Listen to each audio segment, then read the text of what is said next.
Most creators and coaches fail to get clients because their content is designed for views rather than trust.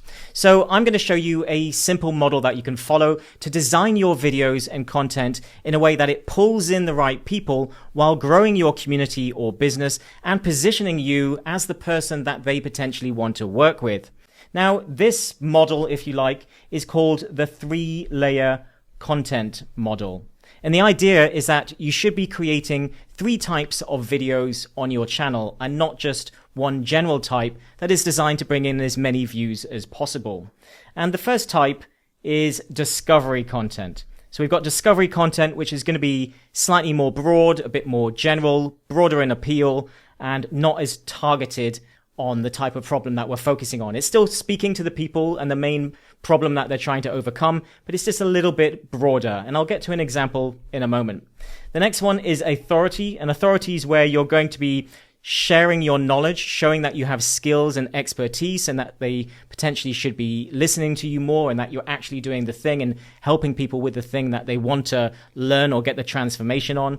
And then the conversion content is going to be potentially sharing some results, speaking more to the fact that you are working with people. It could be stories and case studies or things that you talk about more directly that you do with your clients, say. So then they make the connection that you're not just someone that understands this and is doing it for fun, you're actually helping people as well. So we want to basically go slightly more general and then showing our authority and then all the way down into showing that we're literally doing the thing that they need help with. So those are the 3 types of videos that we want to be creating. And we want to be mixing these up. We ideally want all 3 on our channel, and we want to be thinking about the customer journey. What are all the different stages and steps that they need to go through from where they are now to where they want to be later on, the transformation that they ultimately want from potentially watching your channel and working with you. So some of the examples of this from, let's say, the fitness example or fitness angle could be why you lose weight and then gain it back on again. So why you lose weight and then you gain it back again. So something simple, perhaps not the best title ever. You could probably improve the title to make it a bit more clicky, but why you lose weight and then gain it back. That's going to be a very general sort of message that many people are going to go, hey, that's me. You're speaking to me. I'm always losing weight like a yo-yo and then putting it straight back on afterwards. Why is that? Is there something that I'm missing? So this could be perhaps a more general video about health and the issues that we kind of have. We're not speaking about the fitness side so much. We're just targeting the general reason that people don't lose weight, and we're kind of educating them on that. So it has broader appeal, but it's still the right people that want to lose weight. It's just a little bit broader. And it's simple in the type of video and the concept and the things that we're talking about. It's going to be easy to absorb the information. You're not asking them to do anything. We're not asking them to do any workouts or diets. We're just giving them some information so they understand why they're potentially not losing weight. So we get broader appeal, and that's how we reach slightly more people. And then we've got B, which is the authority part. And it could be my simple 10-minute morning routine that helps my clients lose fat. So my simple 10-minute morning routine that helps my clients lose fat. So it could just be, you wouldn't even necessarily need the client's part yet. It could just be my simple morning routine that helped me shed my weight. So you could be speaking directly to you particularly. But the idea is that now we're giving them some actionable information. We are showing that we have the knowledge. We're an authority. We understand how to lose weight, how to get rid of this. So now we're demonstrating it with simple workouts and tips and things that they can implement and put into action now to potentially get some mini quick wins. So we gave them some knowledge with the first video. Now we want to give them mini quick wins if we can. And then B, coming on from B to C, we've got, which is basically where we want to try and convert people now. This could be going really deep into a client story if you've got them.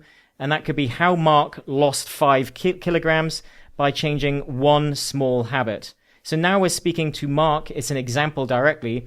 Whereas this one, we were speaking to a general thing for clients. So it's more general. It was just a routine that many of your clients use and basically implement for their morning routine. This one was demonstrating that, Mark, you have a client. So we mentioned the clients before, but here is a client that actually lost weight, got the desired result that they want as well by working with you. So you talk about his experience, the one thing that you managed to get him to shift and do, and it tells a short story and people can connect on that story, but also it gives you the social proof of demonstrating that you're doing the thing that they want help with. So you're actually helping people with the transformation that they want and showing results. And because of that, you literally show people that you're doing the thing. All you have to do is have a call to action and say, if you would like to book a quick call, book a discovery call, or work with me, or join my community, I'll put the link in the video description. Naturally, then people will want to know more and they will click through, and some will take action based on that. So those are the 3 types of videos that we want to use. Now let's talk a little bit before we move on to a few more things that you need to understand about this and how it works. But let's just understand why viral content doesn't create clients. Now, viral content doesn't create clients, and I think the best way to kind of explain this is viral content's great. We want viral content. We love getting views. Getting a lot of views is fantastic, but if it's the wrong views, it doesn't really add any value. It's more vanity metrics. So it kind of boosts our ego, but it maybe just takes our channel and our relevancy off topic. And if we mess with that relevancy too much by creating lots of content that isn't hyper targeted to what we do, we can lose relevancy on YouTube, and YouTube might stop recommending our stuff as much. So we have to be really mindful of that. So if you think about it in the sense that you've got a coffee shop, let's say. So you've got a coffee shop, and that coffee shop is, let's say it's in central London. And there's lots of tourists that come on buses one day and they buy lots of coffee. And it's a random thing. It's not normal. They just randomly come in and there's 1,000 of them and you're smashing out coffees. It's a 3-day weekend event, let's say, and you're smashing out coffees once. Now, would you rather have 1,000 random tourists buying coffee for your coffee shop, or would you rather have 50 locals buying coffee daily? And that's what we need to think about this. You would probably love it. Viral is a lot like tourists, basically. Basically, it would be super nice to have a weekend with 1,000 coffees going out for those tourists. But if it's just a one-time thing, what's the benefit? It's nice to have, but going viral is a lot like tourists. They come in, they look around, they don't do much, they buy something, perhaps some of them, but then they disappear and they may never come back again. Well, that's what it's like with going viral on YouTube. Some of those people might be your target audience, some of them may buy, but for the most cases, they rarely buy.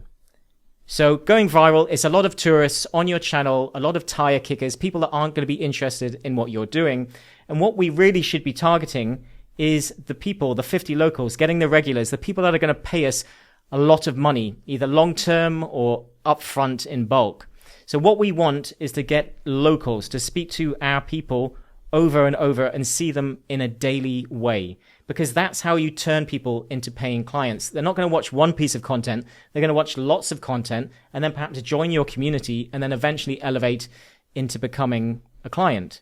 And if they're tourists that just window shop a couple of videos and leave, they're very unlikely to take the next step. They're very unlikely to become the type of client that you want, the type of viewer that you want, and this is going to turn into a client. So we want to think about the customer journey that I mentioned before. You want to think about where they are now and where they want to be. And then we want to create our content, not just in the sort of 3 different formats. We want to create our videos like steps. So we want to look at this as steps. The videos are stepping stones to get them from where they are now towards where they want to be. And stepping stones go all the way through everything that you do, from your content to your offer and program.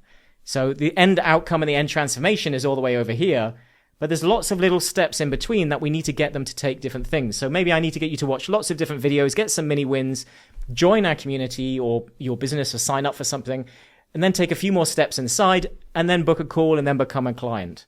So there might be lots of mini steps that we need people to do to be able to take them to the next stage. And if we think about our content a little bit like this, we can naturally, doing the formats that we were doing before, take people through different steps and stages. So for example, step one, they don't know what's wrong. So they don't know what's wrong. Coming back to the fitness example, why you're not losing fat even though you exercise. So they don't know what's wrong, why you're not losing fat even though you exercise. We're going to educate them a little bit on that. So they get the first knowledge step to understand what they're actually doing wrong in the first place and what they need to change. And then step two, they learn the real reason and the one habit that stops fat loss for most beginners. So we could chat more generally here, and then we've got the real reason of why you're not losing weight, what you need to do, and perhaps putting in some action steps with that as well. And then we've got step three. They learn that there's a simple way. So they learn there's a better, more simple way of doing things. This could be many different ways in the fitness industry, obviously, to lose weight. There's many different types of diets, many different types of exercise. So it depends on what you're doing and how you're going to position it. But it could then be my easy 3-step plan to lose fat without crazy diets. So obviously, this type of format, people love that. They love the idea of being able to still eat what they want. And they like the simple, easy way of doing things, because if losing fat was easy, everybody would be slim on the planet. And obviously that's not the case. So then we're obviously demonstrating it following the sort of discovery videos, the authority and the conversion format. We've then got here that they move on to the next step. And then step 4, they are ready for help. So this natural next step would be the exact plan I give my clients to start so that they start losing fat fast. So it's the exact plan that I give my clients. So my 3-step plan to lose fat without crazy diets, and then ones that's getting more detailed. So you see with the different steps here, so there's a subtle difference between them all. So one's talking about more general fat loss. So these top 2, perhaps, more general fat loss. And then we've got step 3. We're going a bit deeper into the plans and authority and actually demonstrating things. And then we go down and we're talking about almost the same thing, but we're talking about clients more in this particular video. And it's the different steps and stages to elevating them towards that end goal. So you could maybe do it in a different way. We don't need to break it up like it's courses. It's just how we speak to people in different videos so that it's more approachable. Because if I started doing, which, is often, as I was saying, I perhaps lean too heavily into the authority and the conversion side. And if you're doing that a lot more, then people are obviously going to start to think the possibility of you selling to them is quite high, and you may scare them away a little bit. Obviously, if there's, depending on your niche, you maybe don't mind, you just want the most low-hanging fruit and the easiest people to go for. But if I showed you something that said, the exact plan I give new clients to start losing fat, and then I have a call to action that then takes them directly to, say, my school community, or to booking a call directly to work with me, then that's naturally going to start. If they watched a load of my content, that's naturally going to make them understand that I do this for people, and there's a natural next step to things. So that's generally how I recommend it. You almost want I call it like the community flywheel, or the sort of content flywheel, where we really want to be using our school community, which I think is the best way, and our content from YouTube, and driving people into it with the content to get them to naturally take all of those different steps. Now, I hope you found that useful. If you would like more help growing your business with YouTube and community, I will link to our community in the video description. Otherwise, let me know your thoughts on this. Thanks for watching. I'll see you in the next one.